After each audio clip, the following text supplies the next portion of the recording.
Hello అందరికీ, ఎలా ఉన్నారు? మీకు మీ కుటుంబ సభ్యులందరికీ హ్యాపీ న్యూ ఇయర్. మీరెప్పుడైనా మెత్తటి ఇడ్లీ తింటే పన్ను విరిగిపోవడం చూసారా? పోనీ జ్యూస్ తాగితే పన్ను ఊడిపోవడం చూసారా? అబ్బే, అదేం మాటలు, అలా ఎక్కడైనా జరుగుతుందంటారా? కానీ మన రాజుకి అలాగే జరిగింది. అతనేం తిన్నాడో తెలుసా? ఒక అరటిపండు. అవును, ఈరోజు మనం రాజు అనే పిల్లవాడి మహా అద్భుతమైన బ్యాడ్ లక్ కథ విందాం. పెద్దలు ఒక సామెత చెప్తారు, అదృష్టం బాగోపోతే అరటిపండు తిన్నా పన్ను విరిగిపోతుంది అని. ఆ సామెత మన రాజు కోసమే పుట్టిందేమో. పొద్దున్న లేచిన దగ్గర నుంచి సాయంత్రం వరకు పాపం రాజుకు అన్నీ తిప్పలే. ఈ కథ వింటే మీరు పొట్ట చెక్కలయ్యేలా నవ్వడం గ్యారెంటీ. అసలు అరటిపండుతో పన్ను ఎలా విరిగిందో చూద్దామా రండి మరి. ఒక శనివారం ఉదయం మన రాజు చాలా హుషారుగా నిద్రలేచాడు.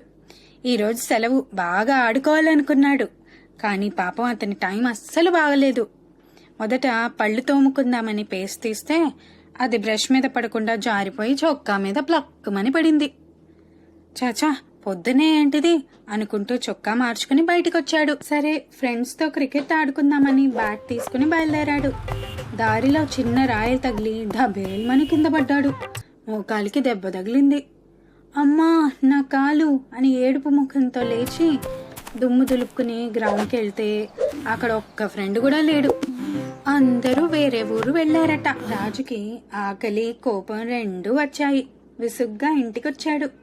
ఈరోజు నాకెందుకు అస్సలు బాలేదు దేవుడా అనుకున్నాడు. అప్పుడే డైనింగ్ టేబుల్ మీద ఒక చక్కటి పండిన అరటిపండు కనిపించింది. అమ్మయ్య, కనీసం ఈ అరటిపండైనా ప్రశాంతంగా తిందాం.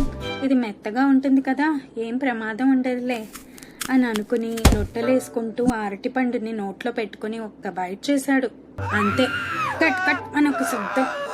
చూస్తే పన్ను చేతిలోకి వచ్చింది. చూసారా ఫ్రెండ్స్, అదృష్టం బాగోపోతే ఎంతటి మెత్తటి అరటిపండైనా ఎంత పని చేస్తుందో. పాపం రాజు, అతని పరిస్థితి చూస్తే నవ్వాలో ఏడవాలో అర్థం కావడం లేదు.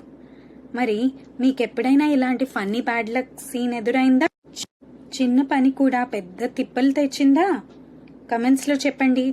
ఈ వీడియో చూసి మీరు నవ్వుకునుంటే వెంటనే లైక్ చేయండి, షేర్ చేయండి, మా ఛానల్ని సబ్స్క్రైబ్ చేసుకోండి.